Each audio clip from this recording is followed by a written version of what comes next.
En 1994, el CEO de la compañía tabacalera R.J. Reynolds declaró ante el Congreso de Estados Unidos que fumar cigarrillos no es más adictivo que el café, el té o los pastelillos.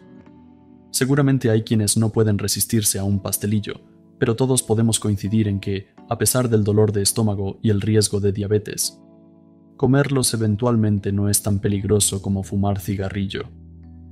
Durante años, la industria tabacalera le aseguró a sus clientes que los cigarrillos no eran dañinos ni adictivos y ganaron miles de millones en ventas. Pero en realidad, unos 480,000 estadounidenses mueren cada año por fumar, sin contar la tasa mundial.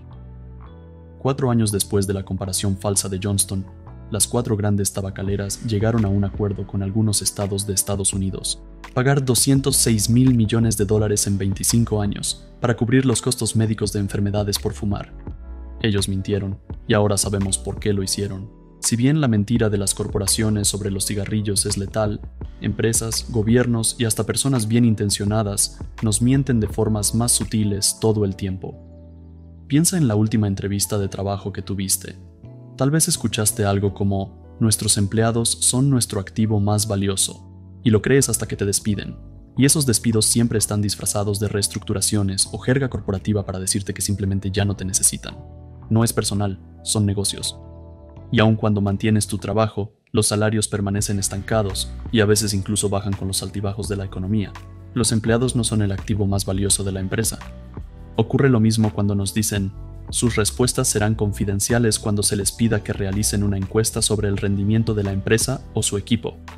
¿Es realmente anónimo? Lo más seguro es que no, porque las empresas no están obligadas por ley a respetar la confidencialidad. Las compañías conocen las estrategias para ignorar las leyes que las obligan a mantener la información de los empleados privada. ¿Qué pasa con la meritocracia? ¿Cuántas veces has escuchado que tu empresa o equipo es meritocrático, donde los más talentosos, los más inteligentes y los que más trabajan llegan a la cima? Es agradable creerlo porque nos hace sentir que si trabajamos duro y desarrollamos nuestras habilidades, seremos promovidos, obtendremos aumentos y avanzaremos como profesionales. Pero siendo realistas, en cualquier industria, esas promociones y aumentos a menudo dependen más de las conexiones que del trabajo duro.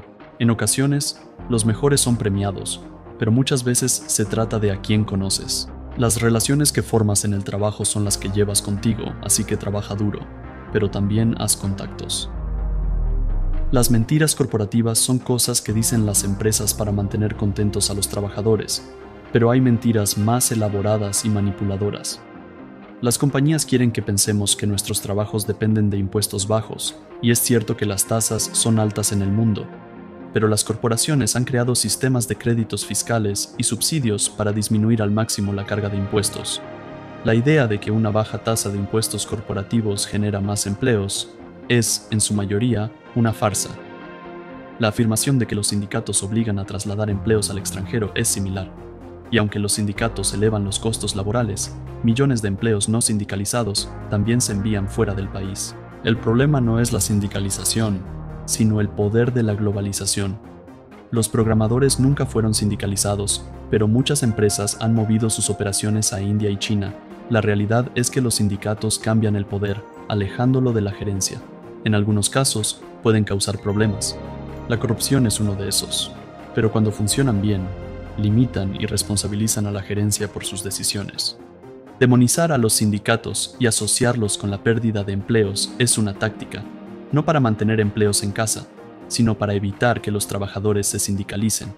Cuando conseguimos un nuevo trabajo o proyecto con una empresa, normalmente nos dicen cuáles son sus valores. Recibimos una lista larga de palabras como lealtad y sostenibilidad, pero ¿cuál es el verdadero valor de cualquier empresa? El dinero. Algunas compañías apoyan causas benéficas, pero lo hacen principalmente para mejorar su imagen y reducir impuestos. Limitarán su impacto ambiental cuando eso les ayude a reducir costos, pero no porque aman a la madre tierra. El uso de valores fundamentales es un ejemplo de la ley de relevancia inversa, que nos dice que cuanto menos planea alguien hacer algo, más lo menciona. Todos tenemos un amigo que no para de hablar del plan de ejercicio que está por empezar, pero nunca llega el día de hacerlo. Que las empresas mientan no es sorprendente, pero ver a las más grandes del mundo haciéndolo en conjunto, una experiencia incluso interesante. En 2020, los líderes de Amazon, Apple, Facebook y Google testificaron ante un panel antimonopolio en Estados Unidos. El objetivo era encontrar fallas en el argumento de que las grandes tecnológicas no son monopolios. Los titanes de la industria tecnológica dijeron mentira tras mentira que nosotros, como consumidores, ignoramos o decidimos creer, como la mentira de que los usuarios controlan su información. Sundar Pichai, CEO de Google, dijo que la compañía ha simplificado sus configuraciones, y esto es cierto. Tienen muchas opciones de privacidad, pero simple no es la palabra correcta. Solo porque un avión tenga controles no significa que cualquiera pueda volarlo. La verdad es que la mayoría no sabe qué hacen las empresas con nuestros datos. Quieren que creamos que tener acceso a nuestros datos mejora nuestra experiencia. Y claro, es bonito cuando Instagram te muestra un anuncio de esos zapatos que buscabas, pero la recolección de datos no es solo para eso. Se trata de dar a las empresas el poder de ganar dinero, sobre todo vendiendo anuncios.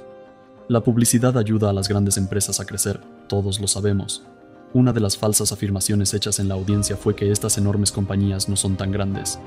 Amazon afirmó que tiene menos del 1% del mercado minorista global y menos del 4% en Estados Unidos. Pero eso incluye todo el comercio, incluso las gasolineras. Así que todo es un juego de palabras correctas. De manera similar, Facebook dijo que compite con todos los productos que conectan personas, no solo con las redes sociales. Y Apple dijo que no tiene una participación dominante en ningún mercado o categoría. Pero en este juego todos mienten. Entre más astronómico el poder, más grande la mentira. Estados Unidos lleva mintiendo por décadas para justificar la guerra.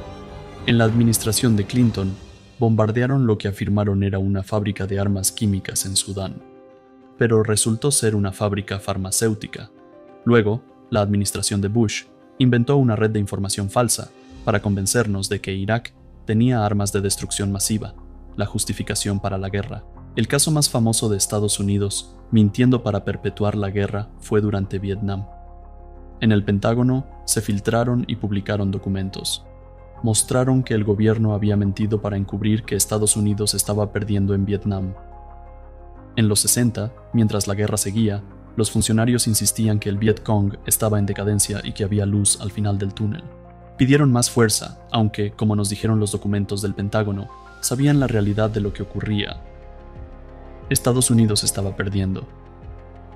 Por supuesto, hay un grado de secreto gubernamental que es necesario para la seguridad del país. Las falsas promesas no son solo para el público, sino para engañar a los adversarios y ocultar errores que podrían hacer que un país se vea débil. Así que tu gobierno podría estar mintiendo para protegerte. Pero, ¿en qué momento se supone que debemos creer? No siempre se miente por protección. La mayoría de veces se hace por ego. Los gobiernos están llenos de gente, y la gente tiene demasiado orgullo para admitir que se equivoca. Una excepción notable fue en el tiempo del presidente francés Charles de Gaulle, cuando retiró sus fuerzas de la guerra de Argelia, entendiendo que Francia había perdido. Pero no solo en el extranjero nuestros gobiernos han sido poco confiables. Los políticos hacen promesas que a menudo no pueden cumplir. En su campaña, el presidente George H.W. Bush prometió que nunca, bajo ninguna circunstancia, subiría impuestos. Y luego, en 1990, afirmó que para arreglar la economía requería aumentar impuestos. Probablemente, pero hacer una afirmación tan general es casi imposible de cumplir. Mentiras como estas ayudan a los candidatos a ganar, y la división también es otro factor determinante en el proceso. Los políticos usan la división para fomentar la ira y el miedo. En este momento, hay una ola global de retórica desde Canadá hasta Argentina e Italia. Pero, ¿estamos tan divididos? El gobierno y los medios nos dicen que así es, pero podría haber una brecha entre nuestra realidad y lo que nos dicen. Los miembros del gobierno pueden tener posturas extremas, pero los votantes promedio no. Las generaciones jóvenes ya no se inclinan por un partido político. ¿Entonces el futuro va a estar tan dividido como muchos quieren que pensemos? Es fácil señalar al gobierno o a una gran corporación por mentirnos, pero se vuelve más difícil cuando hablamos de mentiras de personas cuyas marcas dependen de ayudar a otros. Pero eso no quiere decir que no haya mentiras en la industria de la autoayuda. Venden el empoderamiento personal, exagerando la esperanza y creando falsa confianza. ¿Has oído de la positividad tóxica?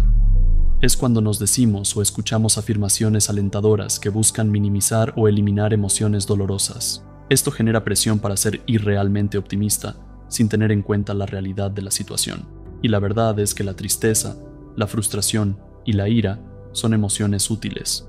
El pensamiento positivo no es esencialmente malo, pero si creemos que todo se solucionará solo con pensarlo, nos estamos engañando un poco. Tony Robbins, gurú de la autoayuda, dice que no hay fracaso, solo resultados.